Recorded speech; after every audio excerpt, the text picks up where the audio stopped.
It all started on a Monday morning, which is already a terrible beginning to any story. I was sitting in math class, half asleep, drawing tiny dinosaurs in my notebook instead of solving equations, when our teacher, Mr. Thompson, suddenly clapped his hands. "All right, everyone," he said with way too much energy for 8:15 a.m., "next Friday you'll each give a 5-minute presentation about your future career." The whole class groaned. Now, most people had normal ideas: doctor, lawyer, engineer, influencer for some reason, but my best friend Jake leaned toward me and whispered, "Bro, we should make ours legendary." That sentence ruined my life. At lunch, Jake explained his master plan. We pretend to become professional ghost hunters. I laughed for a solid minute. "No, seriously," he said. "We wear black clothes, bring fake ghost equipment, maybe fake ectoplasm." "You mean slime?" "Exactly." Honestly, it sounded hilarious. And because I apparently make terrible decisions under peer pressure, I agreed. For the next week, we prepared the dumbest presentation in school history. Jake bought toy walkie-talkies from a dollar store. I made fake ghost-detecting goggles out of swimming goggles and aluminum foil. We even recorded creepy sound effects on Jake's little brother's iPad. Everything was perfect. Until presentation day. Friday morning arrived, and the classroom was packed. Even worse, the principal was visiting classrooms that day. Amazing timing. One by one, students gave presentations.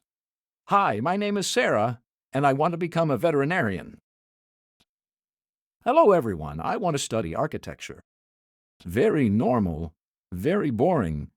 Then Mr. Thompson looked at us. "Jake and Ethan, you're next." Jake stood up like he was entering a WWE match. Showtime. I immediately knew we were doomed. We walked to the front, wearing all black clothes and sunglasses indoors. The class already started laughing. Jake slammed a plastic toolbox onto the desk. "Ladies and gentlemen," he announced dramatically, "today we will explain why ghost hunting is the greatest career of the future." Mr. Thompson removed his glasses slowly. "That's never a good sign." Jake turned off the classroom lights. Complete darkness. Then creepy noises started playing from the iPad speaker. Ooh! Honestly, for about 10 seconds, it was actually amazing. People were laughing. Some kids were filming. Even Mr. Thompson looked slightly entertained. Then disaster struck. Jake whispered, "Release the slime!" I handed him the container. But here's the problem. The lid wasn't fully closed. The moment he squeezed it, green slime exploded everywhere. Everywhere. On the wall, on the floor, on Emily's backpack, and somehow directly onto the principal's shoe. The room went silent. Not normal silent. Horror movie silent. The principal slowly looked down at his bright green shoe. Jake panicked immediately. THEGHOSTDIDIT. I wanted to disappear from Earth. Mr. Thompson rubbed his forehead like he suddenly aged 20 years. But Jake wasn't done ruining our lives. Instead of apologizing like a normal human being, he grabbed the toy walkie-talkie and yelled, "WEHAVEE Paranormal Activity." Then he sprinted across the classroom. Unfortunately, slime is slippery.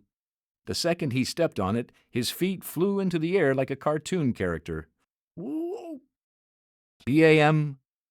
He crashed directly into the whiteboard. The entire class exploded with laughter. Even the principal looked like he was fighting demons, trying not to laugh. Jake slid dramatically onto the floor and whispered, "Tell my story." "I nearly died," Mr. Thompson pointed at us. "Office, now." The walk to the principal's office felt like a funeral procession. Jake still tried defending us. "To be fair," he said, "the presentation was memorable."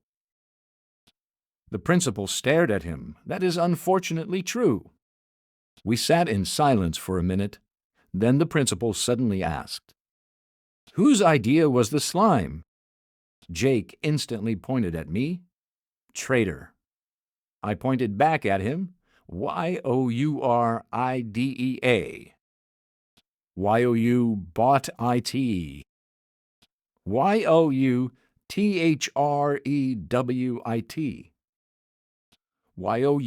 Yousaid release thesimeleamovie villain. The principal sighed deeply.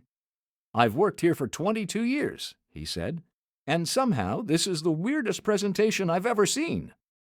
Honestly, that felt like an achievement.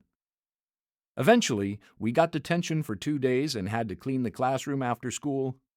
And let me tell you something. Cleaning dried green slime out of carpet should count as psychological torture. But the story somehow gets worse because videos of the presentation spread around school instantly. By Monday, people were calling Jake Ghostbuster. Someone edited dramatic music over the video of him falling. Another student made slow motion effects. One kid added explosion sounds. The video became legendary. Even teachers knew about it. A week later, I walked into science class, and my teacher smiled at me. No slime today, okay? I was never recovering from this. But the absolute worst moment happened at the school talent show. The principal walked onto the stage to introduce the event, and in front of the entire school, he said, "Please remember, ghost hunting equipment is not allowed in classrooms." Everyone turned to look at us. Jake stood up proudly and bowed. People clapped. I considered changing schools. Now here's the crazy part. Months later, Mr. Thompson returned our presentation grades. I expected an F, maybe even jail time, but somehow we got a B+. At the bottom he wrote, "Very creative, terrible execution." Honestly, fair enough. And that is the story of how one bad decision, one container of slime, and one incredibly stupid friend turned an ordinary school presentation into a disaster people still talk about today. And Jake? He still says we should have added fake smoke machines. Absolutely not.